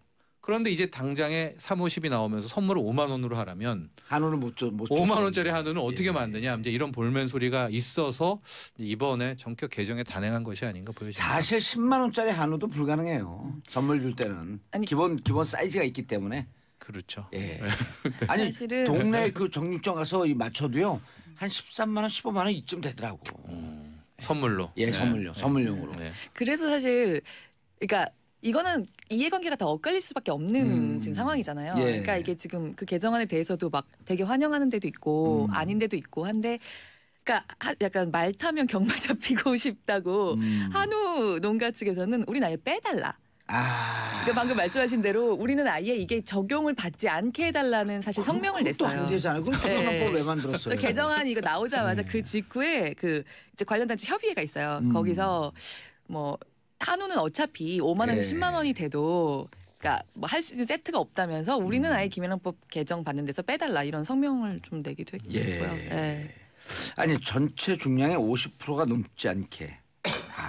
요것도 이제 잘 네. 지켜야 될 사안이네요. 근데 이게 그렇죠? 재밌는 게 예. 그 이제 설이 다가오잖아요. 예. 그때 보면 참 재밌을 것 같은데 딱 봤을 때 이거 10만 원 넘어도 공무원한테 줄 수 있는 선물인가 이런 거를 딱 봤을 때 파악하기가 좀 어려울 수 있잖아요. 그렇죠. 그러니까 중량 50% 이상인 것이 약간 긴가민가한 것도 있을 수 있단 말이에요. 예를 들면 잣이랑 뭐 잣 받는 도구가 들어갔다. 그러면 여기서 이제 잣이 그 중량이 50% 이상이 돼야 이게 10만 원짜리 줄 수 있는 선물이 되는 거 아니에요. 그래서 그 이른바 착한 선물 스티커라고 정부에서 이거는 되는 선물 아닌 선물 스티커도 붙일 계획이 있어요 지금. 그래서 이번 설에 백화점에 가보면 좀 웃길 것 같아요. 뭐 이게 착한 이제 선물은? 난파라치가 있으니까 그 공무원 뭐 장관 집 앞에서 이렇게 찍다가 그 착한 스티커가 붙어 있으면은 통과. 뭐 이렇게 하려면 뭐또 야 이거 사회부 기자한테 얘기해줘야겠다. 아니 근데 이런 게 착한 스티커 붙이고 이러는 게 사실은 법을 잘 지키자는 취지는 있지만 어찌 보면 전체주의적 발상이거든요. 국가가 모든 것을 통제하고 결정한다는.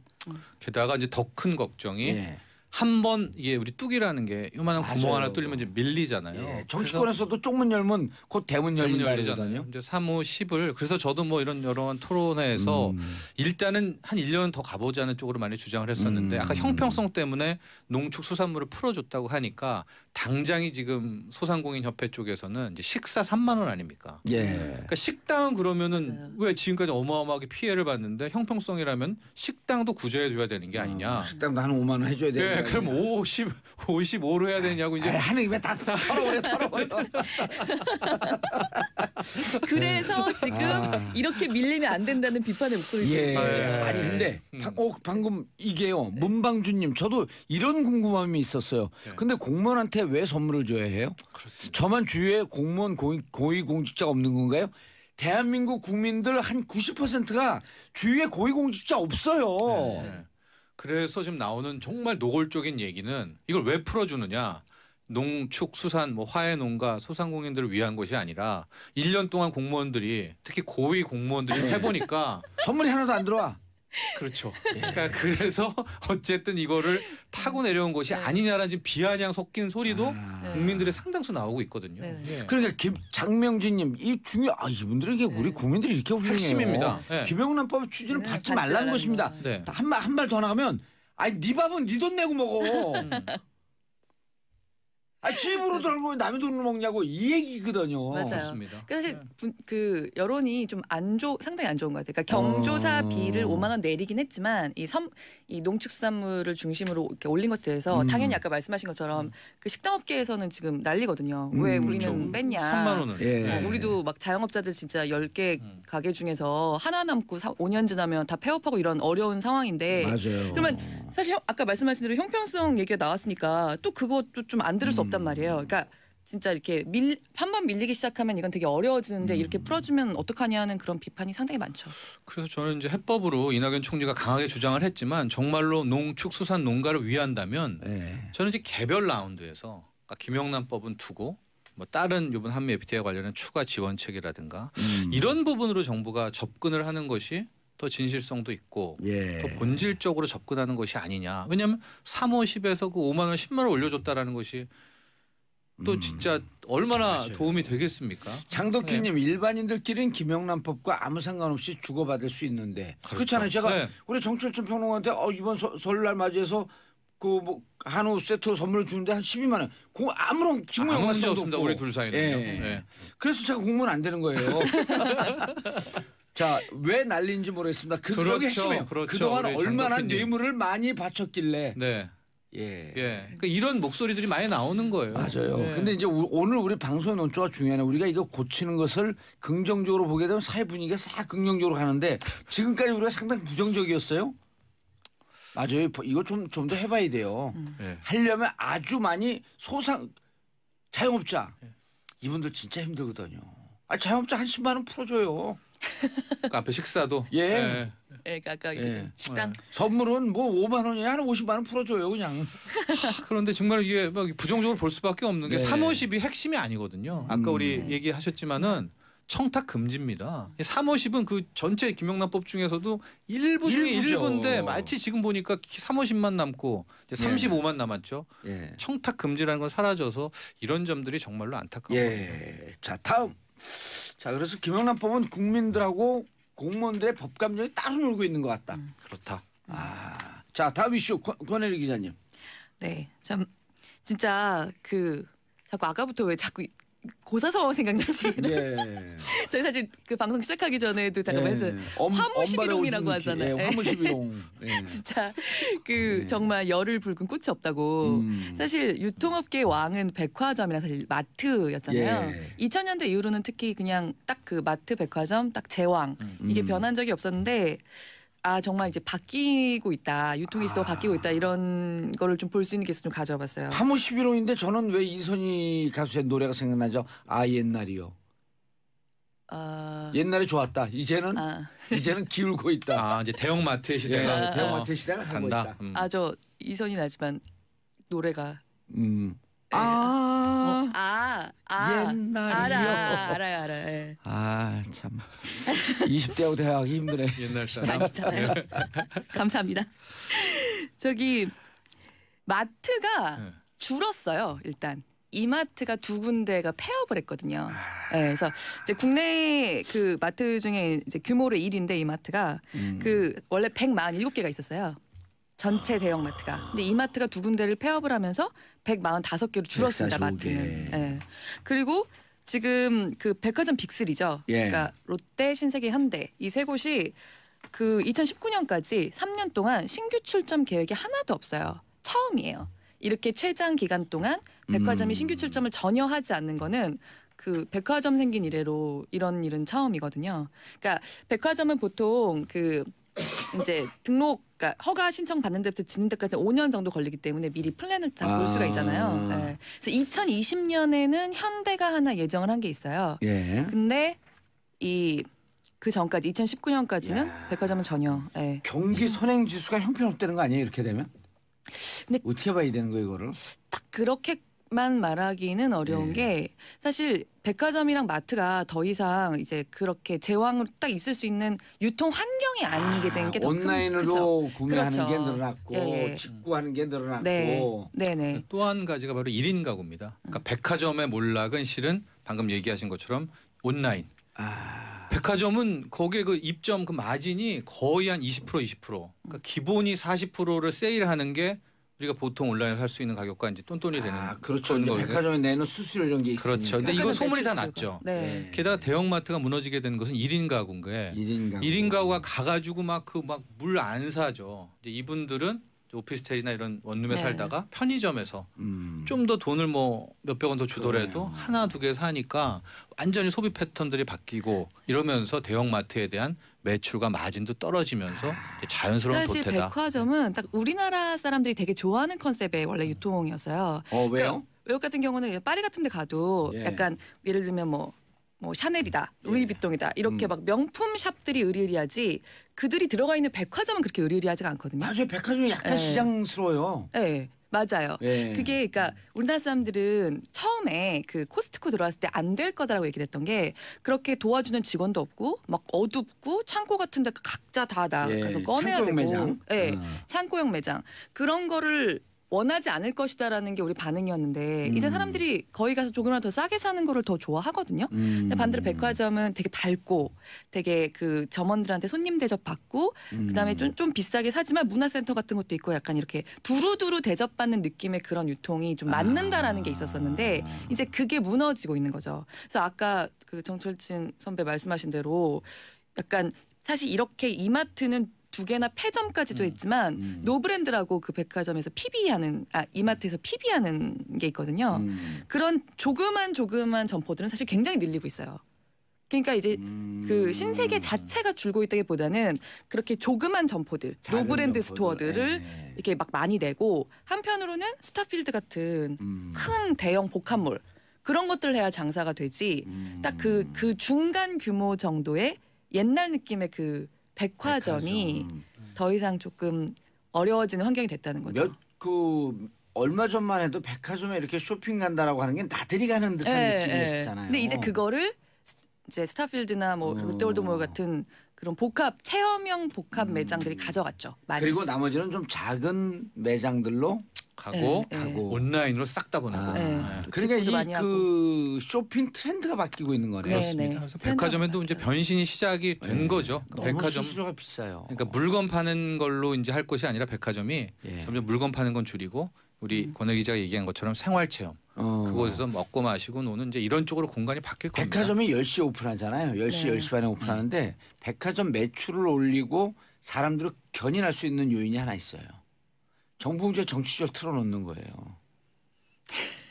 왜요? 그럼 사람들이 들으러 갈 거 아니에요.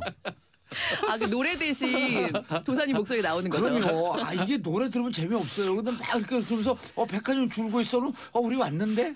왠지 내비 같을 것 같아. 오른쪽으로 가주세요. 백화점은 정치적 튼다. 롯데 백화점에서 틀 것 같아요. 그리고 롯데 이제 저기 있잖아요.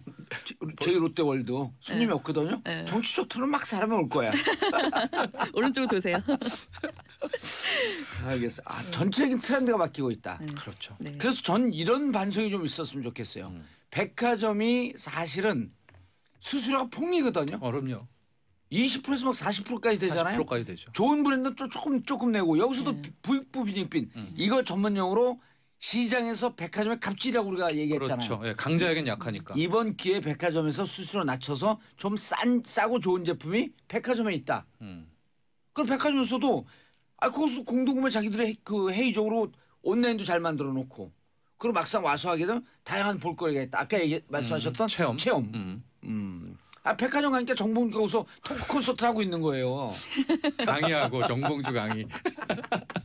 정철주 평론가하고 권혜리 기자님하고 거기서 막 경제 이벤트를 하는 거예요. 네. 어쨌든 전체적으로 트렌드가 바뀌고 있다. 네. 알겠습니다. 한국은 왜 조세 회피처에 올랐나? 그렇습니다.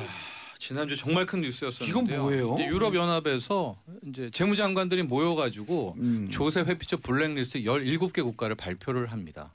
여기 몇몇을 보면 뭐 사모아, 파나마 이런 곳들이 들어 있는데 이 17개 중에서 갑자기 대한민국이 껴 있고 OECD 회원국 중에서는 우리 한국이 유일하더라. 정말 쇼킹한 뉴스였었죠. 이야, 우리나라는 조세 회피처로 다 빠져나간다고 생각하고 있었잖아요. 그렇죠. 근데 어떻게 우리나라에 들어오죠? 그래서 왜 그런가 따져 들어봤더니 우리나라에 있는 이제 외투 지역, 그러니까 경제 자유특구라고 해서 외국계 투자 제조업에 한해서 기업들이 들어오게 될 경우에는 5년간을 법인세를 면제해주고 이후 한 2년도, 7년까지는 절반밖에 법인세를 안 받아요. 그 혜택이 바로 조세 피난처의 성향과 너무 비슷하다, 유사하다라고 해서 유럽 연합은 이런 판결을 내렸는데 이 직후에 우리가 굉장히 화를 냈죠. 특히 김동연 경제부총리 같은 경우에도 이건 조세 주권을 침해하는 행위다. 왜냐하면 실제로 다 경제 특구라는 건 있거든요. 하고 홍콩 같은 경우 우리보다 훨씬 더 하고 싱가포르 우리보다 더 하죠. 무관세 아니에요, 거기는 아예 다 법인세를 안 받는 게 몇십 년간 하는데 왜 거기는 안 올렸냐 이렇게 얘기가 나오고 그 다음 얘기가 굉장히 중요한데 유럽 연합의 그럼 이후의 의도는 뭐였을까? 최근에 한 2년간 3년간 봤는데 국내에 외국계 투자자들의 가장 큰 비중을 차지하는 곳이 어딜 것 같습니까? 저는 미국이라든가 중국일 줄 알았는데 아니었습니다. 거의 30% 넘는 곳이 유럽 자금, 유럽 기업들이었던 거예요. 우리나라 들어온 그 외국계 제조업 오. 기업들이. 그러니까 유럽연합 입장에서는 아니 우리나라에서 잘 나가는 저 기업 유럽에서 잘 나가는 게 왜 한국에 가지 마라. 그러네. 차라리 자국에다 공장 지어라. 이런 것 때문에 우리를 갑자기 조세회피처 블랙리스트에 올리는 것이 아니냐. 이런 추정까지. 약간은 좀 음모론스럽긴 하지만 팩트 자체는 굉장히 다 사실입니다. 30%가 들어와 있어요. 넘습니다. 지금 깜짝 외국 놀랐네. 유럽 작년 기준으로 가장 많이 들어왔죠. 유럽을 응징해야겠는데 우리가? 유럽연합을? 예. 왜요? K-팝을 안 틀어주는 거예요. 야, 난리 날 텐데요. 방탄소년단 안 틀면 내가 얘기해도 너무 웃겨. 너네 방탄소년단 들을 자격 없어. 예? BTS 못 들어. 유럽의 소녀들이 모두. 그렇습니다. 근데 어쨌든 뭐 해명을 하고 있고 예. 유럽연합이 그래서 이게 제재는 또 발표를 하지 않았거든요. 예. 내년 1, 2월 중으로 한국은 뺄 수 있다. 뭐 이런 후속 빼죠. 보도까지 좀 나오고는 있습니다. 방탄소년단 나왔는데 방탄소년단 나온 김에 권혜리 기자님 BTS가 네. 뭐의 약자인 줄 아시죠? 방탄소년단이요. 그거 아니에요. Beyond the Scene. 현재 상황을 뛰어넘어서. 그러니까 방탄소년단 아니에요? 네, 원래 방탄소년단을 했는데 세계로 나가고 좀 촌스러우니까 Beyond the Scene. 저 그래서 아니 왜 얘네는 왜 그분들은 왜 BTSD가 아니야? 저기서 그렇게 생각하고 있었거든요, 계속. 자, 우리가 그런데 이게 국가 이미지가 굉장히 훼손됐나요? 그럼요. 왜냐면 외신이 다 보도를 했죠. 17개 나라. 거기에 대한민국이 있으니까 이거를 보는 정말 뭐 프랑스 사람이라든가 일본 사람들, 중국 사람들 한국이 조세회피처네라는 게 이게 각인이 한번 되면 대외적인 신인도 또 많이 떨어지죠. 이미지. 우리 평창 동계 올림픽인데 올림픽 개최하는 나라를 조세회피처 블랙리스트라니요. 예. 그래서 또 뭐 일부 보도에서는 해명 기회를 줬을 텐데 소명 기회를 우리가 좀 소홀히 우리 대한 공무원들이 소홀히 대한 거 아니야. 이런데 여기에 대해서 기획재정부는 아니었다. 예. 오히려 그쪽에서 충분히 소명할 기회를 안 줬다. 이런 어떤 진실의 공방이 남아 있습니다. 그런데 유럽의 뜻을 알겠네요. 유럽연합에. 민주주의의 종주국이라고 자기들 생각했었는데 촛불에 밀리니까 화가 났던 거예요. 정말 어디로 튀실지 모르겠어요, 진짜. 그래서 정말 조세회피처. 비운던 상상이네요. 그래갖고 너네 무슨 민주주의 국가야? 너네 조세피처야. 그리고 이제 내년 가서 살짝 빼는 거죠. 예. 자, 박순사님 어제도 봉주 오늘도 봉주로 파티 이러다 혼자 중얼거리게 되네. 마성의 중독성 댓글 달려고 가입했습니다. 감사합니다. 자, 두 분 인사하시고요. 네. 고맙습니다. 감사했습니다. 네. 자, 날씨 추운데 조심하시고요. 저는 내일 10시 5분에 다시 돌아오겠습니다. 평화를 사랑하는 대한민국 국민 여러분 감사합니다. 땡큐 피스 코리아.